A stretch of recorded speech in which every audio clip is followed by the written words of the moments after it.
दोस्तों, साल 2021 से 2023 के बीच अगर आप किसी भी इंडियन कॉलेज, मेट्रो या ऑफिस में नज़र घुमाते तो आपको हर दूसरे तीसरे हाथ में एक चमकती स्मार्ट वॉच दिखती और उस वॉच पर एक नाम सबसे आम होता, फायरबोल्ट। सिर्फ एक कलाई की घड़ी नहीं, ये एक रिवॉल्यूशन था। एक ऐसी कंपनी जिसने देखते ही देखते एप्पल और सैमसंग जैसे ग्लोबल जायंट्स और ग्लोबल शिपमेंट चार्ट्स में टक्कर दे दी थी।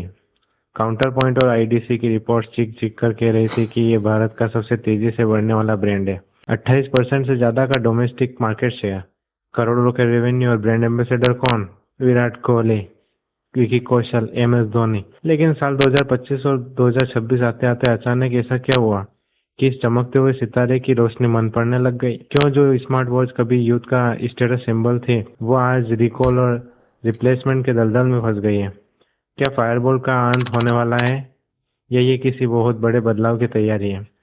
तो दोस्तों, आज की इस स्पेशल मेगा केस स्टडी में हम केस स्टडी एंड रिव्यूज पर खोलेंगे फायरबॉल की सफलता और उसके पीछे छिपे हुए इस डार्क डिक्लाइन का पूरा कच्चा चिट्ठा। तो वीडियो को अंत तक देखिएगा। दोस्तों, इस कहानी की शुरुआत होती है साल 2015 में। दो भाई बहन, अर्णव किशोर और आयुषी किशोर, जिनके खून में ही एंटरप्रेन्योरशिप थी। इनके पिता ललित किशोर जी पहले से ही स्पोर्ट्स रिटेल बिजनेस में थे। अर्णव खुद एक इंटरनेशनल लेवल के लॉन टेनिस प्लेयर रह चुके थे, इसलिए उन्हें टेक्नोलॉजी और स्पोर्ट्स के कॉम्बिनेशन का अच्छा अंदाजा था। लेकिन दोस्तों, 2015 में उन्होंने देखा कि भारतीय मार्केट में एक बहुत बड़ा मार्केट गैप है। उस वक्त अगर किसी इंडियन यूथ को फिटनेस बैंड या स्मार्ट वॉच चाहिए होती थी तो उसके पास सिर्फ दो रास्ते थे। पहला, या तो वो एप्पल या फिटबिट जैसी प्रीमियम वॉच खरीदे जिसके लिए 25 से 40 हजार रुपये खर्च करने पड़ते थे, जो एक आम स्टूडेंट या मिडिल क्लास के बजट से बाहर था। दूसरा, या फिर वो बिना किसी वारंटी वाले सस्ते चाइनीज रिस्ट बैंड खरीदे जो 2 दिन में खराब हो जाते हैं। अर्नव और आयुष ने सोचा क्यों ना एक ऐसा ब्रांड बनाया जाए जो प्रीमियम दिखे, जिसमें फीचर्स महंगे वाले हों लेकिन उसकी कीमत आम भारतीय की जेब के मुताबिक हो। इसी विजन के साथ जन्म हुआ बोल्ड स्पोर्ट्स टेक्नोलॉजीज का, जिसे हम आज फायरबॉल के नाम से जानते हैं। तो दोस्तों, आइए जानते हैं इसकी शुरुआती असफलताओं को। तो दोस्तों, उन्होंने शुरू में स्मार्ट शूज और फिटनेस ट्रैकर बेचे, लेकिन वहां उन्हें वो कामयाबी नहीं मिली। मार्केट अभी तैयार नहीं था। फिर आया साल 2020, कोविड-19 पैंडेमिक। देखो, पूरी दुनिया घरों में बंद थी, लोग अपनी हेल्थ को लेकर पैनिक में थे, ऑक्सीमीटर की डिमांड आसमान छू रही थी। बस इसी आपदा को फायरबोल्ट ने अवसर में बदला। उन्होंने अपनी स्ट्रेटजी को पिवट किया और पूरी तरह से स्मार्ट वॉचेस पर फोकस कर दिया, जिसमें SpO2 हार्ट रेट मॉनिटर जैसे फीचर्स थे। और यहीं से शुरू हुआ इनका गोल्डन एरा। अब सवाल था, बोट, नॉइज और शाओमी जैसे जमे जमाई खिलाड़ियों के बीच फायरबोल्ट अपनी जगह कैसे बनाएगा? इसके लिए उन्होंने एक ऐसी खतरनाक स्ट्रेटजी अपनाई जिसे बिजनेस की भाषा में hyper aggressive specification to price ratio कहते हैं। दोस्तों, फायरबोल्ट ने वो किया जो कोई और नहीं कर सकता था। उन्होंने 2000 के बजट में ब्लूटूथ कॉलिंग देना शुरू कर दिया। उन्होंने बजट वॉच में एमोल्ड डिस्प्ले और मेटल बॉडी देना शुरू किया। एक आम ग्राहक जब दुकान पर या अमेजन पर देखता था कि जो फीचर्स 30,000 की एप्पल वॉच में थे वो यहाँ मात्र 2500 रुपये में मिल रहे हैं, तो वो तुरंत बाय नाउ पर क्लिक कर देता था। दोस्तों, इनके एक स्ट्रेटजी ये भी थी कि ये हर एक नए हफ्ते में एक नया मॉडल लॉन्च कर देते थे। Fireboltt Ninja, Fireboltt ring, top, invincible, इन्होंने मार्केट को अपने मॉडल से भर दिया। दोस्तों, प्रोडक्ट तैयार था, सप्लाई चेन सेट थी, अब जरूरत थी मास अवेयरनेस की।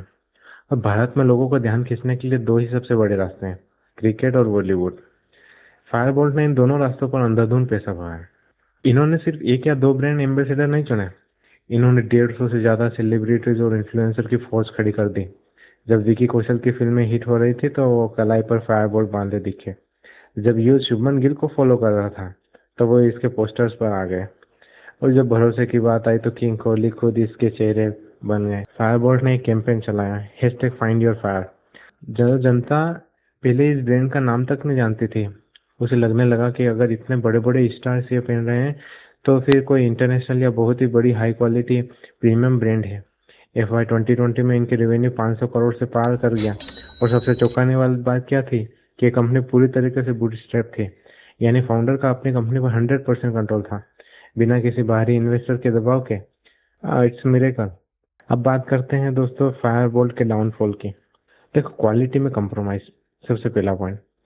जब आप 2000 में वो सारे फीचर्स देने का वादा करते हैं जो 30,000 की वॉच में होते हैं, तो कहीं ना कहीं कॉस्ट कटिंग करनी ही पड़ती है। फायरबोल्ट की वॉचेस में सस्ते कंपोनेंट्स और चाइनीज सेंसर्स का इस्तेमाल किया गया था। धीरे धीरे कस्टमर्स को एहसास होने लगा कि उनकी वॉच जो स्टेप्स काउंट कर रही है या जो हार्ट रेट दिखा रही है वो पूरी तरह से एक्यूरेट नहीं है। यहाँ तक कि सोशल मीडिया पर ऐसे मीम्स और वायरल वीडियो वायरल होने लगे जहाँ स्मार्ट वॉच को मेज पर या हवा में रखने पर भी हार्ट रेट बता रही है। इससे ब्रांड का कंज्यूमर ट्रस्ट बुरी तरह हिल गया। सामान्यता का शिकार होना, हर हफ्ते एक नया मॉडल लाने के चक्कर में डिजाइन रिपीट होने लगी। कोई नया टेक इनोवेशन नहीं था। कंज्यूमर बोर हो गया और स्मार्ट वॉच सिर्फ एक चमकती स्क्रीन वाला फिटनेस बैंड बनकर रह गया। अब बात करते हैं बिल्कुल आज की यानी लेटेस्ट मार्केट सिचुएशन की। हाल ही में आई आईडीसी इंटरनेशनल डाटा कॉर्पोरेशन की रिपोर्ट्स के मुताबिक भारत का ओवरऑल वेरिएबल मार्केट लगातार डिक्लाइन हो रहा है। खासकर स्मार्ट वॉच शिपमेंट में 17.6% की भारी गिरावट दर्ज की गई। और इसका सबसे बड़ा झटका किसे लगा? फायरबोल्ट को। लोग अब 1500 की यूज एंड थ्रो वॉच के बजाय 5000 से 10,000 की रेंज में नथिंग, वन प्लस, सैमसंग या बेहतर ब्रांड्स की तरफ शिफ्ट हो रहे हैं। इस बदलते दौर में फायरबोल्ट का पुराना फॉर्मूला पूरी तरह से फेल साबित हो रहा है। दोस्तों, अब आते हैं कंक्लूजन पे। तो क्या ये मान लिया जाए कि फायरबोल्ट का अंत हो गया है? क्या ये ब्रांड पूरी तरीके से खत्म होने वाला है? तो जवाब है, इतनी जल्दी नहीं। क्योंकि बिजनेस की दुनिया में कोई भी ब्रांड इतनी आसानी से हार नहीं मानता। फायरबोल्ट को भी अपनी गलतियों का एहसास हो चुका है, इसलिए अब वो खुद को री इन्वेंट करने की कोशिश कर रहे हैं। हाल ही में उन्होंने कम कीमत में ज़्यादा बेचने के बजाय वैल्यू पर फोकस करना शुरू किया है। वो AI integrated fireless AI glasses और स्मार्ट रिंग्स जैसी नई कैटेगरीज में हाथ आजमा रहे हैं ताकि खुद को एक बार फिर इनोवेटिव साबित कर सके। लेकिन एक बात तो साफ है, सस्ते इंपोर्टेड माल पर अपना ठप्पा लगाकर अरबों की कंपनी खड़ी करने का जो शॉर्टकट था वो दौर अब खत्म हो चुका है। अब अगर मार्केट में टिकना है तो आपको अपनी research and development, software optimisation और सबसे बढ़कर कस्टमर सर्विस को बेस्ट बनाना ही होगा। दोस्तों, आते हैं फाइनल टेक अवे पर। दोस्तों, फायरबोल्ट की ये केस स्टडी हमें सिखाती है कि मार्केटिंग और हाइप से आप किसी प्रोडक्ट को पहली बार तो बेच सकते हो, लेकिन उसे एक सस्टेनेबल ब्रांड बनाने के लिए प्रोडक्ट की क्वालिटी में दम होना चाहिए। हाइप की एक एक्सपायरी डेट होती है, लेकिन क्वालिटी हमेशा चलती है। आपको क्या लगता है? क्या आपके पास भी कोई फायरबोल्ट की वॉच है?